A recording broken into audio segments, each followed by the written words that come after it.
In a series of tests, we are trying out the 103 grain ELD-X out of the 6 ARC in today's video. Okay, so we're gonna do some little nighttime shooting at 100 yards here, and got a little hawk here with me. To get a little rundown of the rifle, what it is, it's a complete Aero Precision upper and lower. It does have a JP bolt carrier group with a Grendel Type 2 bolt carrier group. M4E upper, actually the enhanced E1. I do have an Arca rail set up on here with a magneto speed mounted off the barrel.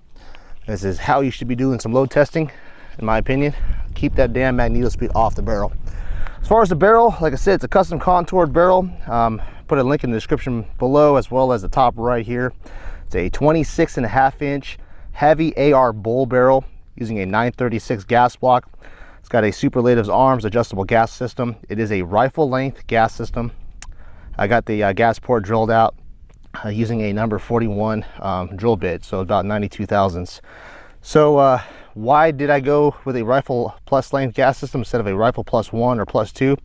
Simple fact is I just don't want to limit myself on the bullet choice. If I go with a, say for instance, a 58 grain VMAX or the lighter projectiles with different powder, I might not produce enough gas to actually fully cycle the bolt carrier group.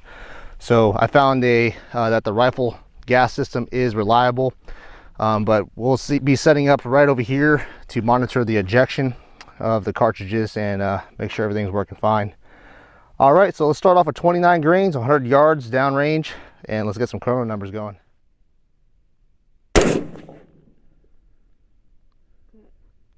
Hitting top left. Yeah, it's high. Okay. All right. 2770. Huh. Dang. It's a little low. Let's try another one here.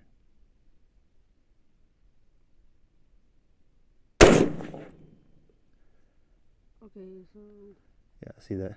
2764. right side. That's grouping like crap. 2769.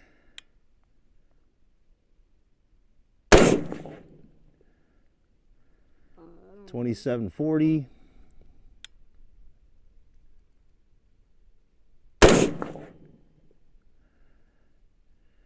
And 2738. Okay, so here's the targets. Started out at 29 grains. So this was 29, and that didn't look too good. And then we went up 29.3. That was okay. 29.6, it had 3 little cluster right here, and then 2 outliers. So may have to revisit that. And then we went up to 29.9. And this is where I thought the accuracy node would be, but 29.9 and 30 grains. So 30 grains is usually where the accuracy node is. This is 30.2. And there's 3 here, and then 4, 5. So I had a vertical stringing going on. And then 30.5. So 30.5 definitely opened back up. So the velocities are actually pretty impressive. We were able to hit over 2,900 feet a second right at 30.5 grains. The last 31 grain load put out a 2,926 6 FPS average. So that's pretty smoking fast for a 103 grain. If we could get that thing to dial in, that's basically a semi-automatic 243 out of an AR15. So pretty impressive. That would definitely be very devastating on coyotes. All right, so here's the last shots. We got a 30.8 and then 31. So it looks like 31 is starting to come together, but at 30.8, I was starting to get some ejector swipe, so definitely don't want to go a little higher than that. 31 grains, I just shot that just to see what it'll do, and it has some vertical stringing. So looking at the groups, looks like there is a node around 29.5 and also 30 grains. So we'll play around with the seating depth next and see if we could tighten up these groups. So far, not too promising.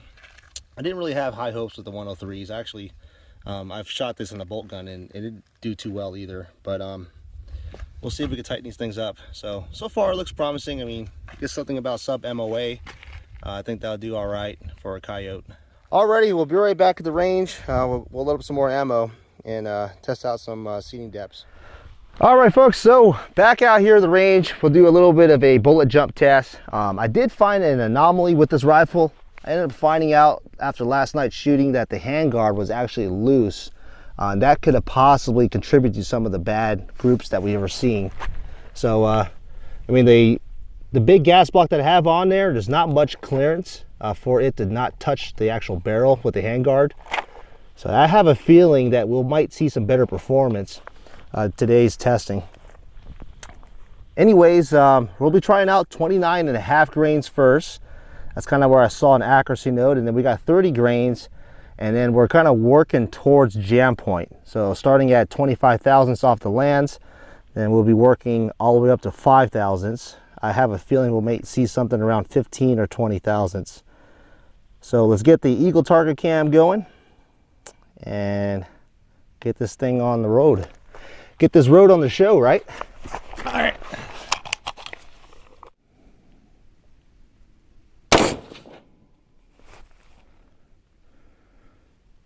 $28, $29.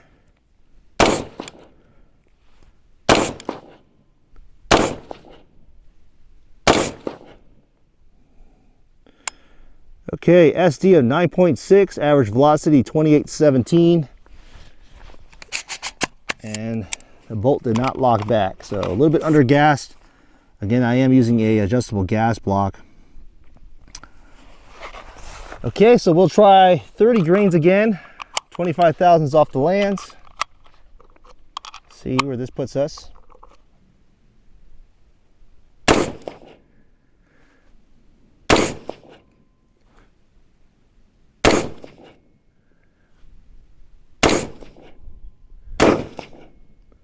Yep. So SD of 4.3, average velocity 29.05. So pretty good SDs on there, but the group kind of, you can see where it wants to hold together. So I think we're at the accuracy node and just all about a bullet jump test now. So that's what we'll do. We'll work next at 20 thousandths off the lands. See if these SDs increase.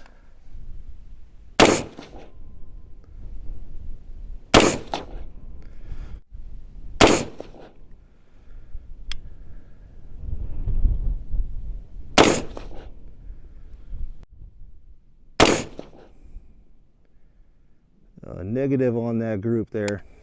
SD 8.5, average velocity 29.06.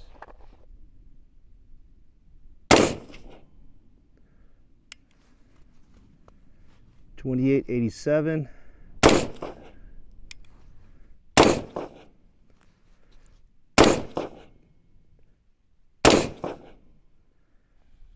SD of 11, average velocity at 29.06. So still over 2,900 feet a second.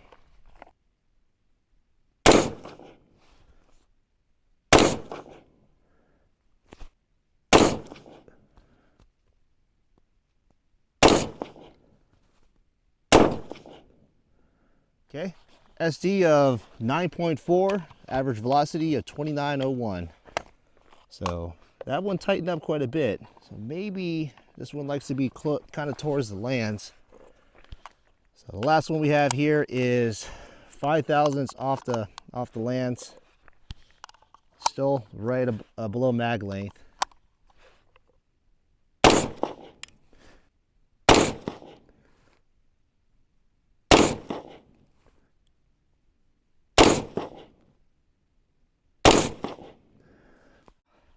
SD of 8, average velocity of 29.03. So the SDs are staying low, consistent in the single digits, and but the velocity is just over 2,900 feet a second, and looks like 10 thousandths off the lands seems to be the accuracy node. So let's go check out that target. So here's the target, starting out at 29.5 grains, 25 thousandths off the lands. Not too impressive. Then we went to the 30 grain node and worked from 25 thousandths to 20 thousandths, then to 15, and then things kind of tighten up right at 10 thousandths off the lands there. So I think that's kind of where the accuracy node is. Did have one little striation here, so if I was not to count that, that is definitely I'd say about half MOA, pretty close to half MOA, maybe 0.6. But we'll have to retest that load. I think That's where the ticket is for this caliber, for this bullet actually. So, and then 5 thousandths off the lands, and they open back up. So anything else I could really do is come back out here and retest for consistency, which will be putting this at 2.280. That's overall length, at 10 thousandths off the lands or jam point from what I measured, and see if this actually is consistent. At 30 grains lever evolution, getting 2,900, just over 2,900 feet a second. It's a pretty good velocity for that bullet. Well, folks, I think we'll wrap this up. Kind of a lengthy video. The 103 grain ELD-X, from my experience as well in a bolt gun, it's a pretty picky bullet. I haven't really had good luck with it as well in a bolt gun. I know there's a few folks commenting saying that they're having good lucks with their T-box barrels with a 103 grain. But here's the thing. You know, I did a video about 2 months ago calling people out, or well, not really calling people out, but basically saying that the 6 arc isn't performing like it should. And honestly, I'm not here to discredit anybody. I'm actually here to quantify any data and help you guys out. I'm on your side. I'm just a consumer just like you guys. Out of the 27 barrels that I've tested, not one of those produced anywhere near the accuracy that we're seeing out of this custom barrel that I made. And believe it or not, I know the reason why for it is the bullet jump. So folks that comment in my videos and pretty much you know, just want to start an argument, unfortunately, or just kind of want to play a pissing match saying that their rifle shoots half-inch. You know, I did reach out and say, hey, go ahead and send me the information. Send it to my email. I've had 2 people, and I really appreciate that, sending me some data on their group sizes and stuff. And honestly, like I said, we're just trying to quantify the data. Like I mentioned, I bought 27 barrels and I've tested 27 barrels. Those 27 barrels could have been one of the barrels that you guys bought. So like I mentioned, I'm a consumer just like you, and I think spreading this information will help folks determine what the problem is. That way you're not getting ass raped by the manufacturer without any lube, right? So if we could determine that the free bore is excessive for the barrels that you have, I think you could take that information and talk to the manufacturer that made that barrel or where you bought it from, and have them give them your money back, or give them a barrel, give you guys a better barrel. So like I mentioned, instead of showing or putting comments out there saying, hey, my rifle does this, my rifle does that, with no data, no proof, no nothing, like I mentioned, send me the case overall length of the bullet you have, so that determines if it's how much bullet jump it is. And with the 27 barrels that I've tested, I've noticed that the case, the bullet jump is over 100 thousandths on majority of these barrels. Now the barrel that I have is a tight chambered barrel, custom freeboard, and the ones that I do know that are performing better seem like they're having a tighter freebore as well.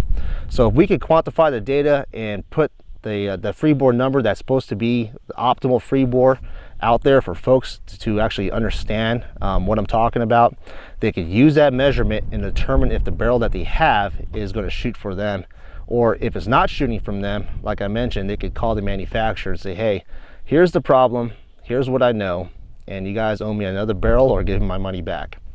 So that's the whole purpose of my videos. Just like I said, coming out here doing some testing and showing you guys the performance out of this caliber. And I really appreciate you guys watching, honestly. And you know, let me know, comment below. Like I mentioned, if you got some data, go ahead and send it to my email. I'll put a link in the description below. And let's get this solved, let's get this fixed, and let's see what we could do with a 6 arc out of an AR15. So I got more videos coming up. I will be testing the 105 grain Hornady bolted hollow point. That'll be up next. I'm also gonna, you know, re-verify that this 10 thousandths off the lands bullet with this 103 grain is actually an accuracy node. So we'll keep plugging away, see what kind of performance we get.